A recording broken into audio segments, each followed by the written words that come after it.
Welcome you all to this lecture series organized by the Center for Buddhist Studies, Sri Shankaracharya University of Sanskrit, Kaladi. Today, I will be discussing the topic Fabric of Modernity, Clothing in Ayyankali, Ambedkar and Gandhi. Clothing is often perceived merely as a personal choice with little cultural significance.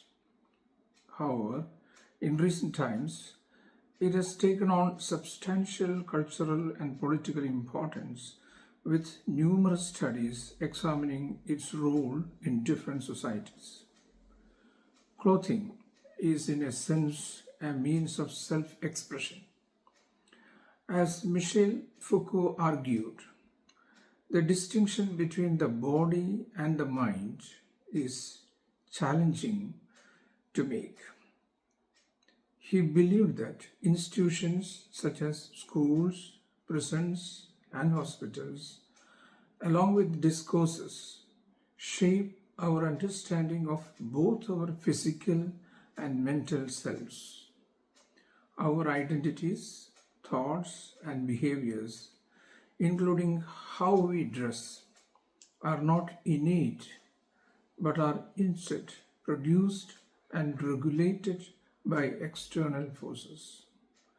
In his work, Discipline and Punish, Foucault shows how modern societies discipline the body through rules, surveillance, and routines.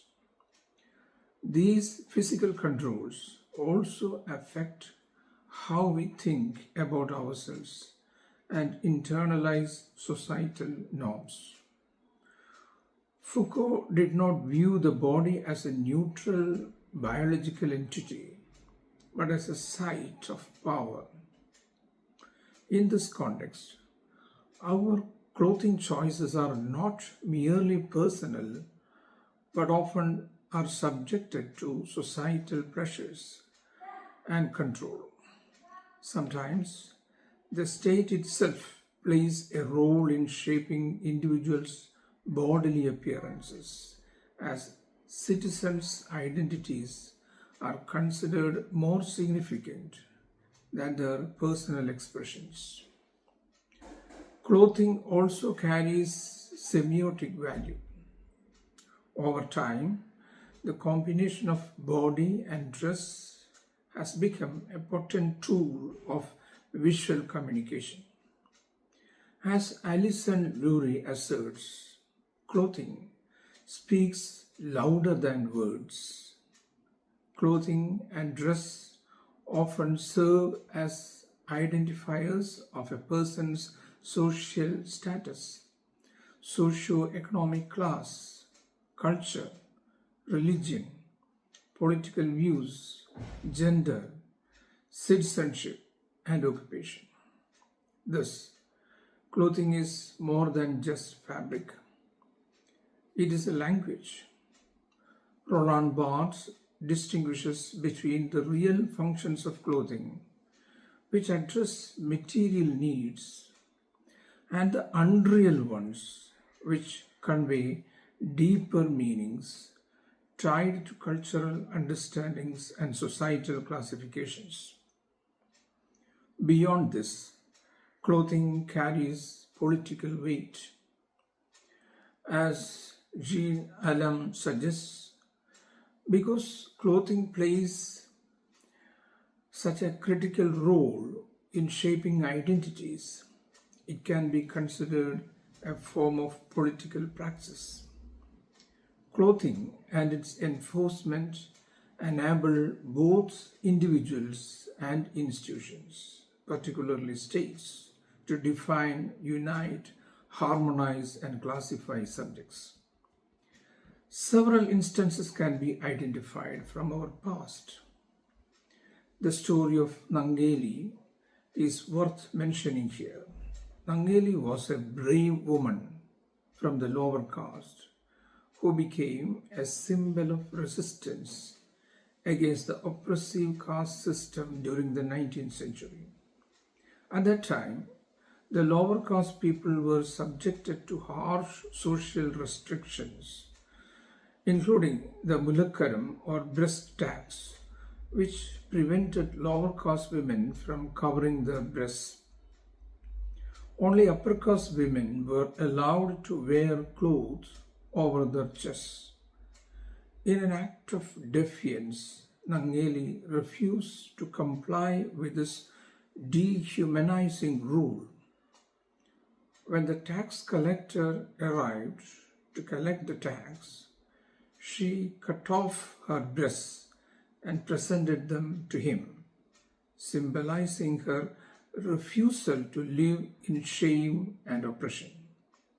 Tragically, Nangeli died from the severe injuries inflicted by this act, but her story became a powerful symbol of resistance to caste-based discrimination and a rallying cry for social reform.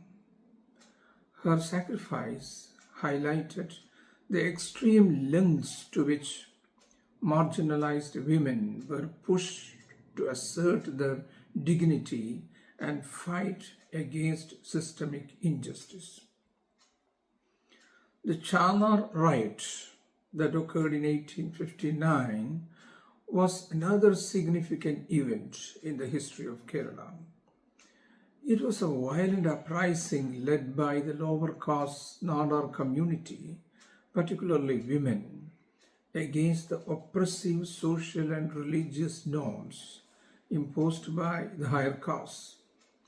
The immediate trigger was the denial of the Nadar women's right to wear upper clothes in public, which was a privilege reserved for the higher castes. The caste-based discrimination was deeply entrenched in the social fabric of the region, and the Nadar women, led by a defiant spirit, began to wear upper clothes in protest.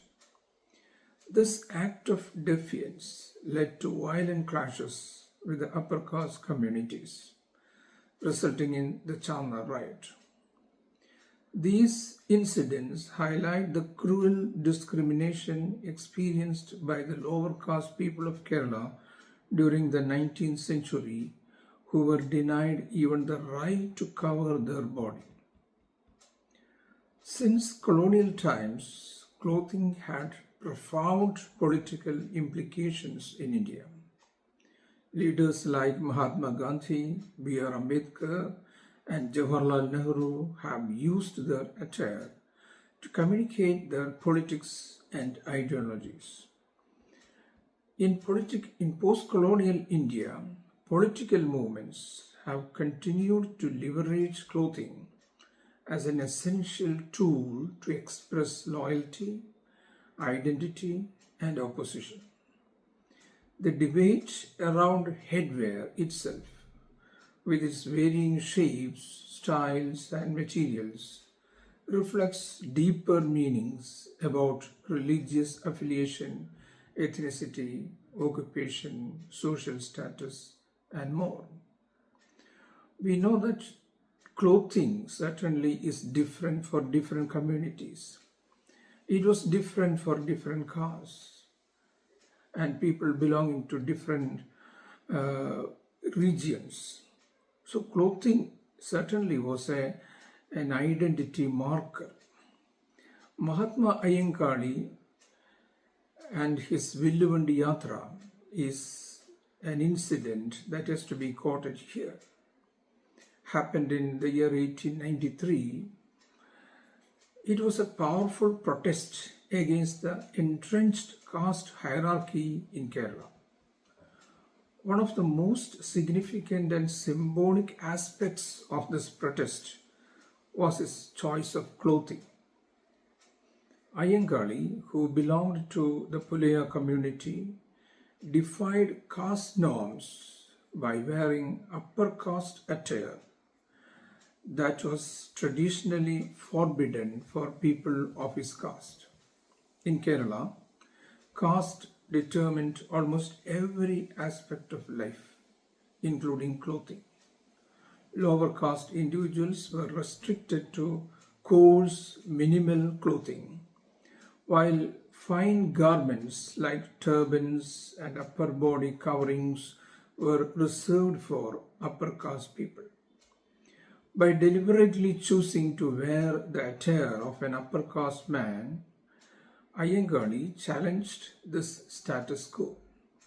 His clothing symbolized a claim to dignity, equality, and human rights. By wearing the clothes of the privileged, he rejected the idea that lower castes were inherently inferior.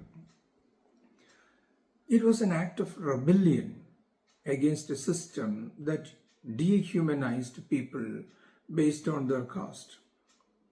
The Villuvandi Yatra, which took place on public roads that Dalits were traditionally banned from using, involved Ayyankali dressed like a landlord riding a bullock cart, another symbol of prestige.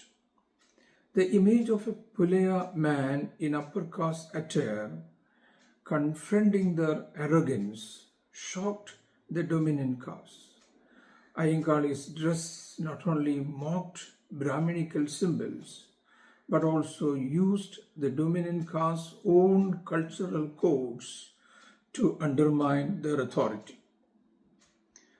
His defiance inspired many from the oppressed communities to also demand their right to dignity, to dress, to walk, to speak, and to live freely. His actions sparked a large social awakening where clothing became a tool for empowerment and resistance. By wearing the Thalappavu, Ayyankali defied the social norms that prohibited Dalits from covering their heads or wearing particular types of clothing. This simple act of challenge actually shook the upper caste authority that dictated what clothing was permissible for lower castes. B.R. Ambedkar often wore Western formal suits, complete with ties and hats. A bold and deliberate statement, especially for someone from the Dalit community, which was historically denied dignity. His choice of Western clothing symbolized equality, intellectual authority, and empowerment. Traditional Indian attire, like the dhoti or the sacred thread, was often associated with caste identity and Brahminical norms. By adopting Western dress, Ambedkar rejected the caste-based dress codes and embraced a modern, rational identity. His attire symbolized modernity, education, and ideals of legal reasoning, a vision of India grounded in constitutional rights, not religious hierarchy. Ambedkar's clothing was a strategic tool to break social hierarchies, gain respect in intellectual and political circles, and challenge the very foundations of caste-based discrimination. In contrast, Mahatma Gandhi chose a simple khadi dress, primarily a dhoti and a shawl, to identify with the poorest Indians. By rejecting Western attire, Gandhi positioned himself against the colonial elite and the symbolism of British power. His attire was part of a larger Swadeshi movement calling for the rejection of British-made goods and a return to indigenous self-reliance. Gandhi's dress was an economic protest, a symbol of national unity and self-reliance. It was a visual statement of resistance against colonialism and a call to embrace Indian traditions. Gandhi used his clothing to craft a moral image of leadership, one rooted in simplicity and spirituality. Both Ambedkar and Gandhi used clothing as a strategic political language. Ambedkar's attire was a challenge to caste oppression and a signal of modern empowerment, while Gandhi used his simple dress to inspire national unity and promote economic self-reliance. Their approaches to clothing, though seemingly opposite, were both deeply intentional acts of resistance, each aligned with their own vision for India's future. Interestingly, both Ayyankali and Ambedkar employed a similar strategy in opposing the caste hierarchy. By wearing the dress of the dominant classes, Ayyankali by adopting the upper caste Hindu attire, and Ambedkar by choosing Western formal wear. Though they lived in different social conditions and had different educational backgrounds, both understood the profound political implications of clothing as a tool for empowerment. This is a modest attempt to open up discussions on how clothing affects one's identity as well as social standing, and how it is being used by the power structure to condition and control the people, and in turn being used by social reformers like Ayyankali, Ambedkar and Gandhi to resist the dominant structures of power, though in wide variety of ways.